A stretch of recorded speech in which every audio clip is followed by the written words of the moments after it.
I just think, as time goes on, it's going to be more and more difficult, especially if it can't gain a lot of momentum over the holiday season. It's going to get more and more difficult to get developers to create games for it.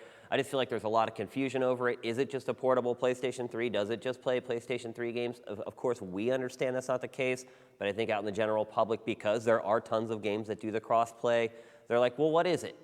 And the other part of it, too, is like, Tearaway looks awesome, but it's also targeted towards a younger audience. I don't see a lot of kids playing the Vita, just anecdotally traveling. I went on a big trip to Europe and I travel a lot. When I see kids hanging out, they're playing a 3DS. They're not playing the Vita. The older folks are playing the Vita. And so, I feel like they need to have exclusive content for the Vita that appeals to an older demographic. I'm not sure that Tearaway does that. As cool as it looks and as awesome as the functionality is. No, the best thing they have are those 2 analog sticks. So, I mean, you can play, real sort of console style, first-person shooters and things like that. Time passes, Vita gets less and less expensive to make. They do a facelift on it. It becomes an important part of the ecosystem. It's not trying to compete with the Call of Duties, because I agree. I think that's a really tough space to build a game for, but it can do so many things working in the PlayStation ecosystem, which has to become service-driven as well. Right. And you're talking about what the next PlayStation is going to be.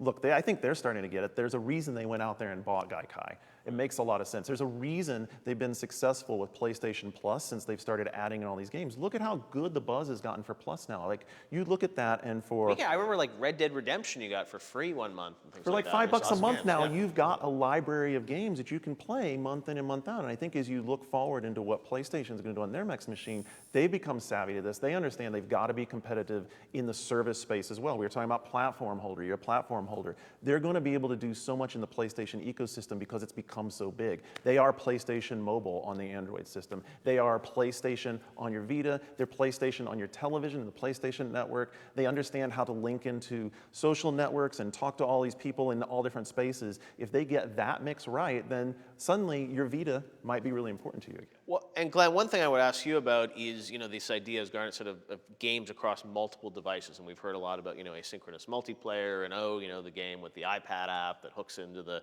experience. I mean, is that something as developers that you guys are thinking a lot about now? It's like, how do you kind of give people the Call of Duty experience or another experience, that links across everything? Well, first of all, Jeff, what I'm thinking about is that he called a Call of Duty game horrible. Exactly. You have something to say to that? Later. Okay, exactly. So he may not. You want to address the fans right now? Yeah, I'll get him. How dare you? Yeah, I mean, we're trying to think of stuff that we can do across all the different platforms, of course. But when you get to, I think you brought it up with the opportunity cost of like, would you want a Ken Levine working on sort of a Vita product? I think that's part of the problem is that we like to think of ourselves as entertainers, and we want to try and entertain as many people as possible. So when you get to something that doesn't look like it's getting support, you're not going to have the money to make something really that good. That's where I think as a developer, you start to make less. You don't really want to make that kind of game. You don't want to make one on the Vita. So I think that's going to be the downfall of that is you're not going to get sort of the best game makers making a game. You're going to get the ports. Now, but do you feel like for the next gen, you have to think, not necessarily about, do we do the portable version, but it's like, how does our game link into your phone, whether it's iOS or Android or PlayStation phone, or be sort of agnostic to the platform, but think of, a game spreading across multiple devices? Think about it all the time. Right. Yes, I can't really get into it too much, but that's, we know that people, they come home and they play their console game.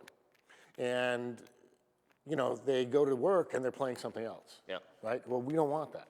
Exactly. We want to try and find a way where they're gonna take their game, they're gonna take our game with them. Yep. And so that's something that I'm not sure it's going to happen in the next couple of years or not. But I mean, you're starting to see it. Right. But really to be able to take your game with you, play that. And it's a different experience, but it's also helping you when you get back. Well, that's like even Mass Effect did that this year with like Infiltrator on iPad. Yeah. Like you could get, your galactic readiness rating would be improved if you did well in that iPad game. Yes. And I think that was sort of a primitive. That's the start. Yes. Of where that's going to sort of go eventually is, the work you do in a game on a different platform will help that home console game when you get back. I mean, I don't think it's that big of a stretch to see in just even a year or two where if there is a game where a lot of the game world is persistent out here on the net, in the cloud as we call it or whatever, then I could have a client on my Vita that's not necessarily a full-blown game, but a client that's accessing and interacting with what I'm doing in the world when I'm not at home playing on my PlayStation or on my phone or on my PC. Yes, I mean, that may be the place for the Vita, you're right, but. And it's a cool device because it gives me other interaction, Absolutely, modality. yes, yes. I mean, games have been doing this for a while. You go back all the way to the Dreamcast, Sonic Adventure with the VMU. You could take it out and you could raise your chow that you could then, I mean. Skies of Arcadia was even better, man. Right. So I don't know how much of an impact that type of stuff is going to have ultimately. And then going back to what you were saying about the Vita and how it's very important to be integrated into all the social functionality, I feel like when you start doing that, then you start straying into the iPad territory. Sure. And I don't think anyone can compete with the iPad. So to me, that is a really dumb strategy. It's like you need to differentiate yourself from what Apple is doing or you're going to get swallowed No, up. you're right, because all these games are going to do, apps for iPad to some degree, I'm sure, or some way to, access your content from the pad, even if it's just going to a website. But you may not get have to information. beat the pad in order to be successful if you can do those things. Yeah, it's really about the next big idea, Right. right? That somebody comes up with. It's not going to be just like, oh, I get to feed my Call of Duty character. It's going to be some Feed way him to rations really, all day, really, so he's ready to fight for you at night. Yeah, here's the canteen. It's about doing something really meaningful, and I think that's where the idea comes. That's where somebody's going to come up with the right idea, and that's when it's going to probably change things. Now, the next PlayStation, we all know what happened last generation where the PlayStation 3 came out a year after the Xbox 360. Do you guys feel that Sony, whenever these systems get announced, you feel like they sort of have to come out around the same time this year? I mean, will anyone be willing to be late? I don't think so, because it's like, there's so much parity, I think, between these systems right now, but... I can't see how they could let that happen again. Right. It cost them for the last 5-6 years. Yep. I think everybody's estimation.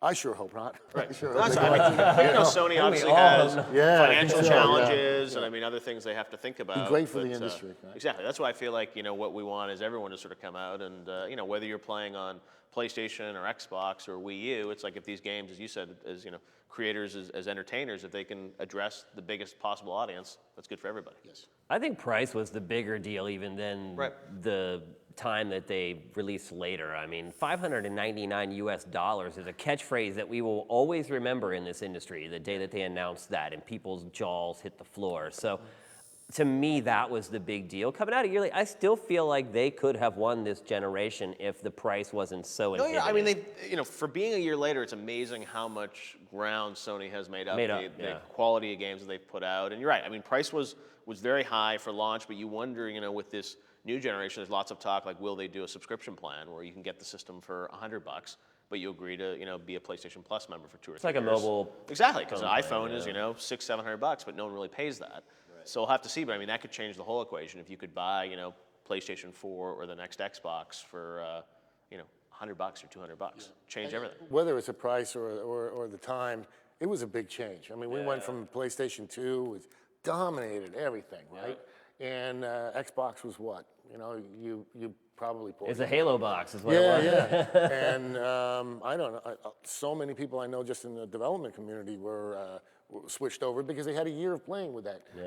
Just got used to the controller. Even on the and press side, I everything mean, Xbox became the system that we Well, it all had use. off-the-shelf parts, it made it easier to develop for. You didn't have to learn the cell processor. I think that's another thing for Sony, proprietary technology. They need to just ditch it. I mean, Well, I think that's already cast. yeah. I mean, they've Cell, already. Cell hasn't been a success, so we don't find cells in our refrigerators now. No, you're right. I think that's why it'll be, they'll be competing on, the quality of the software and the services and the exclusive games. All right, well, when we come back in the bonus round, we're going to talk about what we can expect from all the big third-party publishers in 2013 as we wrap up the year right here on GT.